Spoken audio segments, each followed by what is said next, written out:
Please welcome Gordon. Okay, hey everyone, my name is Gordon, I'm a film student, and my Zenith I decided to do on Foley and sound design in film. So kind of while making this project, I realized not a lot of people actually know what Foley is. So typically, when making a film, all the shooting is done prior to the making of the sound effects and all the audio for the film. So as you can see, these guys are called Foley artists, and what they do is they take random objects, as you can see, in places called Foley stages. And they have a bunch of recording equipment, as you can see, and they use the kind of objects to make the sounds that you would expect to hear in the film. And I was really interested when I saw these kinds of images, so I wanted to try to recreate this for myself. So what my project actually is I decided to do three things. The first was to record my own scene and do my own sound design on that, and then take two movie clips and completely mute the audio and rebuild everything from scratch. So for the two movie clips, the only thing I didn't recreate was the actual music. That, of course, because I can't make music. So the first kind of process to my project was to choose the scenes I was going to do from the movies. So I forgot to mention, the movies are Gravity, which is a space movie, and Dunkirk, which is a World War II movie. So the first scene I chose from Gravity was this one where this character is trapped in a spacecraft and then a fire breaks out. So there were a lot of interesting dynamics going on between the fire and the character and kind of the camera positions as it kind of moves around the flames, which I really wanted to try to capitalize on in the sound design. And there's also this really interesting gas hissing effect, as you can see that bottom image is like a propane canister, which I really wanted to try to recreate myself. And then for Dunkirk, the World War II movie, there were a lot of variety of sounds in this one. For example, the equipment from the soldiers had a lot of interesting like metal sounds I want to try to recreate. And then also there's a bunch of aircraft sounds, which I thought would be a good challenge, and also bombs, which was definitely a challenge for me, which we'll see later on. So the next kind of step in the process was to kind of plan out how I was going to make each sound. So I first started by making a Google document and listened through each scene to determine kind of what sounds I would actually need to figure out how to replicate. So for example, from Gravity, there's like the fire, which I did a little bit of research on to kind of determine how I would make each sound also. So for that, I kind of found that if you use a piece of paper and crumple that, it kind of sounds like twinkling fire, which I thought was interesting. And for Dunkirk, an example was like the gun sounds, which people have said like a staple gun, or like coins and jewelry to create like the metal sounding effect, which I thought was pretty interesting. Okay, and before I show you guys the movie clips that I did the audio for, I have my own scene. So this is a really short, like 40-second sequence that I created myself, and this was very simplistic, kind of compared to the other movie scenes. And this one kind of focused on footstep sounds, and there's also like a door creaking, which I had some fun with. Gordon, are any of your clips 5.1 or? Yeah. Okay, so we should pull them from the Dropbox so that they get the 5.1 effect. Okay. This one is not, so I'll do that later. Okay.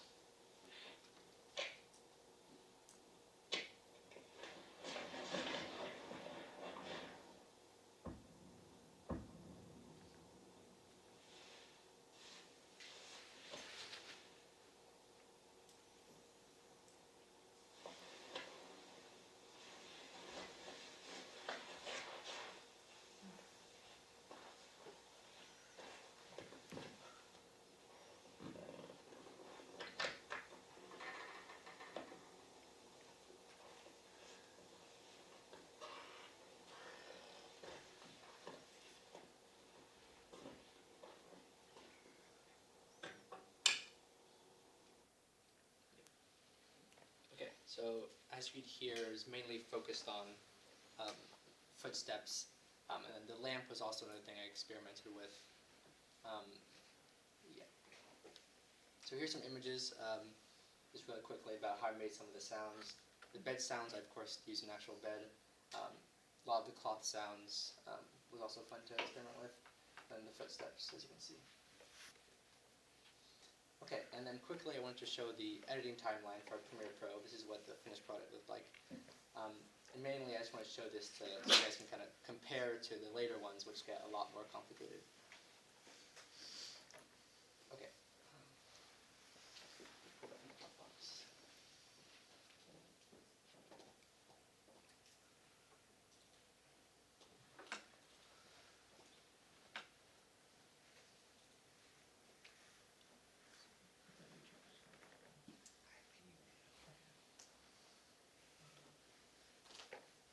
So when he says 5.1, we're talking about a speaker system with 5 surround speakers around you and then 1 subwoofer.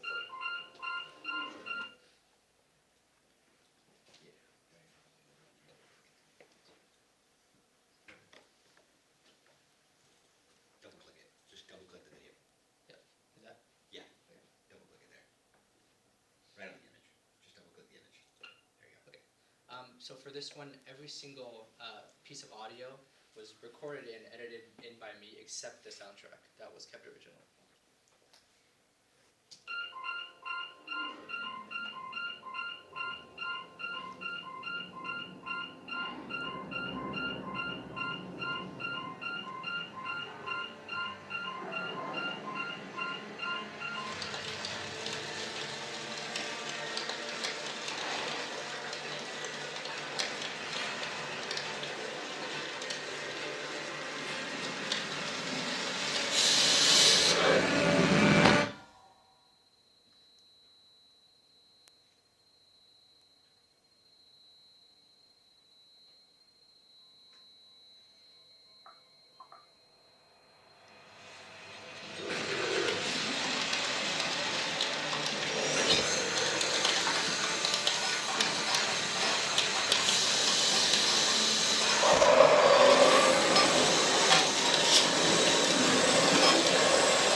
Ooh.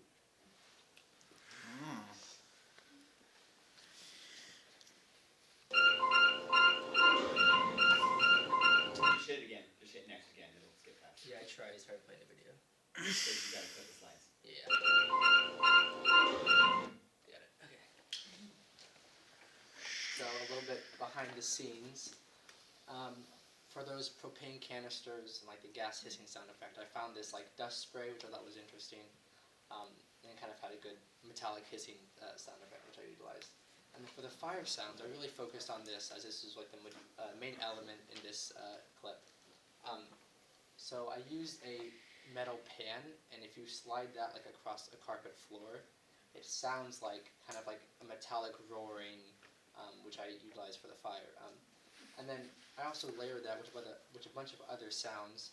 For example, I used a flashlight, and I like slid that on wood, and I created like a deeper rumbling that you could hear as like the fire grows. And then of course for the crinkling effect for the fire, I just crumpled up a piece of paper. And this is what the editing timeline looks like for this one. As you can already tell, it's a lot more complicated than the first one I showed. Something I wanted to highlight specifically were the explosions that happened, which was a big part of it that I kind of struggled with. It was definitely a challenge for me. As you can see, I used a bunch of different layers to create like a single explosion. Yeah, and the volume, getting the volume levels right for the explosion specifically was definitely one of the bigger challenges for this one.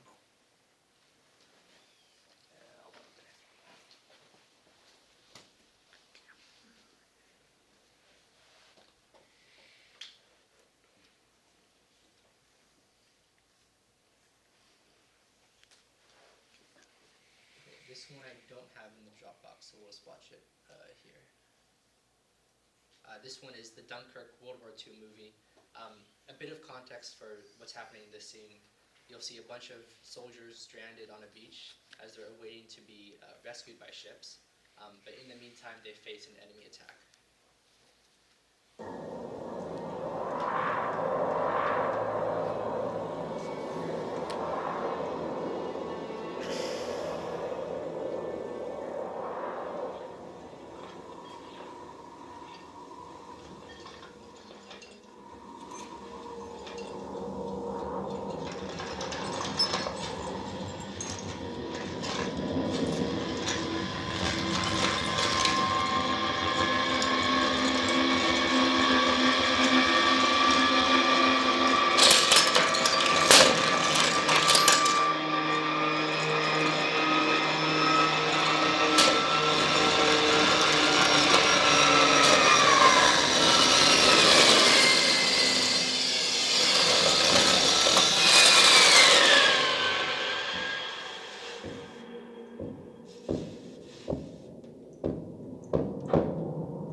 So for this one, I think I enjoyed making this one more. I think there was a bigger variety of sounds. One of the most interesting ones were the aircraft sounds. For that, I tried a bunch of different things at first. First, I used like a guitar to try to create that like kind of higher pitched winding sound, but I ended up using a vacuum. It's kind of an interesting choice.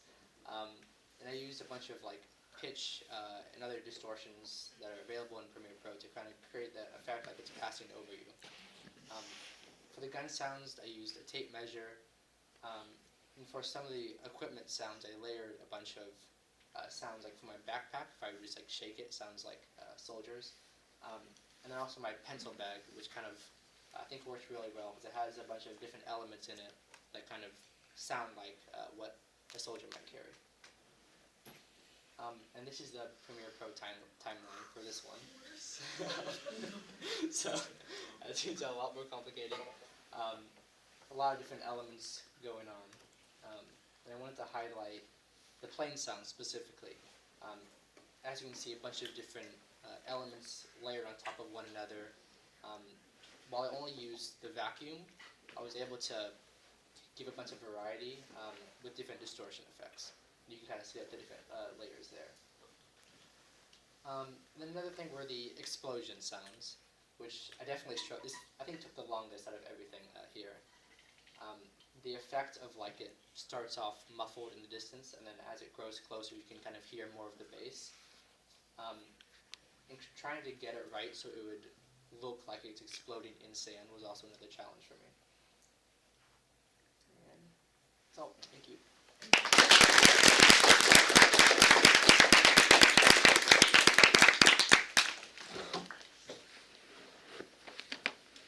First of all, I just want to say that initial gunshot of the guy like into the plane was like I thought it fit like perfectly. That was one I was like, oh my god, that's beautiful. Thank you. I just really like that one. It was very satisfying. But I remember also you showed me the gravity one. I would also say, I feel like not saying this doesn't do it justice, but with headphones it's so much more immersive. Yeah. Like it's so incredible. Like this was insanely good. Thank you. I just want to say, as someone who's a big sound nerd and is going into audio tech for hopefully a career, this was incredible. Like, so many of the sounds not only fit the movie perfectly, but a lot of the effects and design you did were really good. Do you think you would also want to go into a career in sound design, or is this kind of a one-off thing? I've definitely thought about that before, and I think after doing this project, I would say there's definitely a bigger possibility now that I've had some experience with it, but yeah. Thank you. I just want to say the sounds were so satisfying to hear.